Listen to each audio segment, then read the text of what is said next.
Coming up on this summer edition of Daily Iowan TV, Pride. See how one city prepares and another remembers. And later, tuition hike. Board of Regents vote to raise tuition even higher for the upcoming school year. It's been a hot summer so far, so see what you can do for this upcoming week up in weather. We've got all that and more coming up. Daily Iowan TV starts now.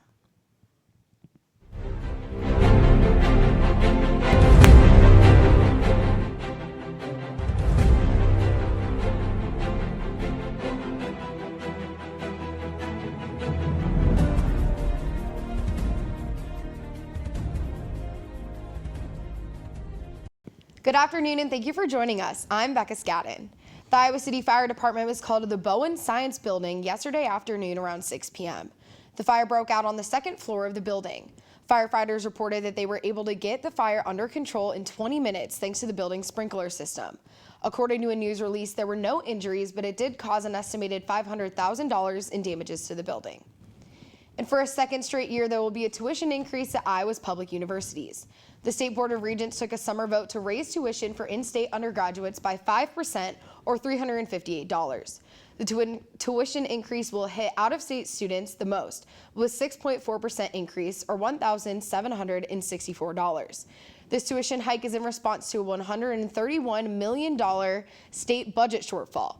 Iowa City Mayor Jim Throgmorton has signed an open letter supporting the goals and objectives of the Paris Climate Agreement. Throgmorton stated the goals of the city include increasing investments in renewable energy, creating a higher demand for electric cars and trucks, and cutting greenhouse gas emissions.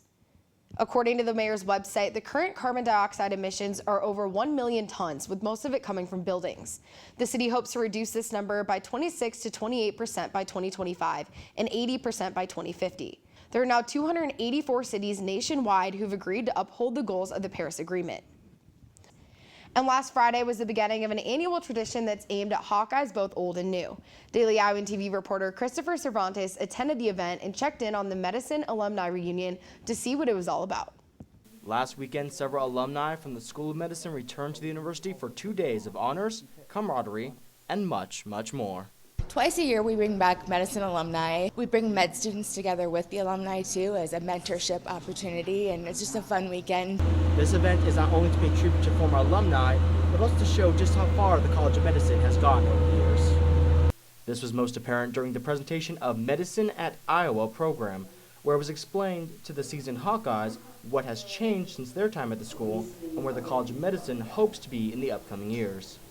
This talk was topped off with testimonials from current students who shared their experiences to their predecessors.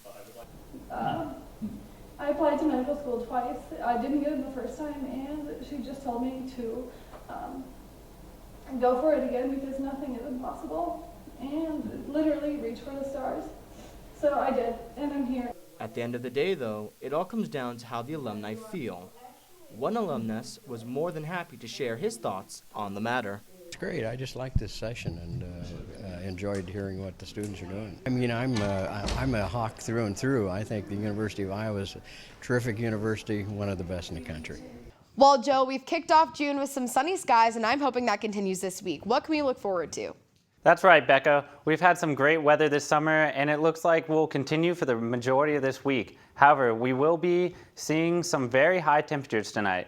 We'll be partly cloudy with a low of 74. The clouds will stick around Tuesday morning, but that won't help too much with the heat, as highs are expected to reach all the way up to 95. Tuesday night, we will see some showers with temperatures dipping down to the mid-70s. Now let's take a look at our 5-day extended forecast. Thunderstorms will start Wednesday on a high of 91 and a low of 67. Thursday, we will see a high of 94 and a low of 68 with a chance of rain at night. Friday, we're expecting to have a high of 92 and a low of 69. Saturday, we expect some rain with a high in the low 90s, and Sunday expect to have some showers with a high being in the 80s. That's your weather for the week. Back to you, Becca. And June 17th marks the much anticipated Iowa City Pride, one of the oldest and largest Pride celebrations. This event has been a staple of the summer season where the entire city not only celebrates diversity, but also builds and strengthens the Iowa City community as a whole. To celebrate inclusiveness, the main events such as the parade and festival are free for public enjoyment. Visit the website www.iowacitypride.com for a full schedule and rundown of the day's activities and the fully detailed parade route as well. Stick with Daily Iowan TV for further coverage of the event this week. And while Iowa City may be ready to celebrate, another city commemorates.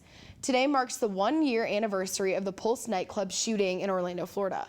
Earlier this morning, survivors, employees, and families of the 49 victims gathered at the site. A private service was held at the same time the shooting took place a year ago. While the extremist gunman was killed at the scene, his wife is facing charges. Plans for an official memorial to honor the victims and survivors are currently being planned by a Pulse owner, Barbara Poma. Iowa Governor Kim Reynolds visited the University of Iowa last week. She said in her discussion that she wants the state to lead in renewable energy, and she hopes that work can start with what's happening here at the UI. The more that we can scale what they're doing here at the University of Iowa, again, that helps drive the supply chain, that helps drive the market. Reynolds thinks Iowans can learn from the University of Iowa about alternative fuel sources. University of Iowa President Bruce Harold has said UI's goal is to be coal-free by 2025. Iowa produces 36% of its electricity from wind, and the goal is to reach 40% by 2020. Additionally, Iowa leads the nation in ethanol and biodiesel production. And after 3 months of waiting and planning, the University of Iowa Alumni Association and the UI Foundation are moving ahead with their plans to merge. The board of the University of Iowa Alumni Association voted Friday to move forward with the plan originally created by Bruce Harold. Harold gave a statement Friday saying how he wants to expand the reach of the organizations and enhance relationships with alumni. UI administrators plan to have these groups fully integrated and operational by January 2018. On Thursday, Prairie Lights had a special guest come in and speak about what it means to be an author. Heather Gudenkoff is a recognized bestseller for the New York Times and USA Today. Growing up in Mason City, Iowa, with a disability, Gudenkoff has crafted her life around those experiences. The character in Not a Sound is completely deaf, and the book shows all the problems that she faces. This particular book is close to Gudenkoff's heart because she is deaf in one ear. She says that because of this, she was able to put some of her own experiences into her writings. It's really just very enjoyable to connect with readers and to talk with other people who love books as much as I do. So that's really the icing on the cake. For more information on Heather Gudenkoff's writings and appearances, you can visit her website at heathergudenkoff.com. And an Iowa City staple has announced it's closing its doors for good. Iowa City Brew Lab, the only brewery in the city when it opened, couldn't stay in business after failing to bring in enough revenue and investors. They made the announcement on Twitter, writing, quote, "Closing the Brew Lab for good Thursday at midnight. $3 pints and $7 growler fills until then." Iowa City Brew Lab opened its doors on Washington Street less than 2 years ago in 2015. And the 10th annual Cruisin' for the Kids Classic Car Show will take place this Saturday at Kinnick Stadium. The creators of the event wish to show kids just how fun classic cars can be. All proceeds go to help the new University of Iowa Children's Hospital. Stick with Daily Iowan next week for more on this event. And the field at Kinnick Stadium will be seeing a big change this upcoming season. University of Iowa Tiger Hawk logo, which has served as a national brand logo for Hawkeye Athletics since 1979, will be featured at midfield in Kinnick Stadium when the Hawkeyes open the 2017 season on September 2nd against Wyoming. The playing surface will feature an Iowa logo for the first time since the conclusion of the 1980 football season. The Tiger Hawk will be installed at midfield when the new field turf is put in place in the coming weeks. And that's all we have for you this week on Daily Iowan TV. Be sure to check out our website, dailyiowan.com, for all the latest news. And don't forget to pick up a copy of the Daily Iowan every day, Monday through Thursday. We'll see you back here on Monday. This is Becca Scadden, and from all of us here at Daily Iowan TV, thanks for watching. Have a great week, Iowa City.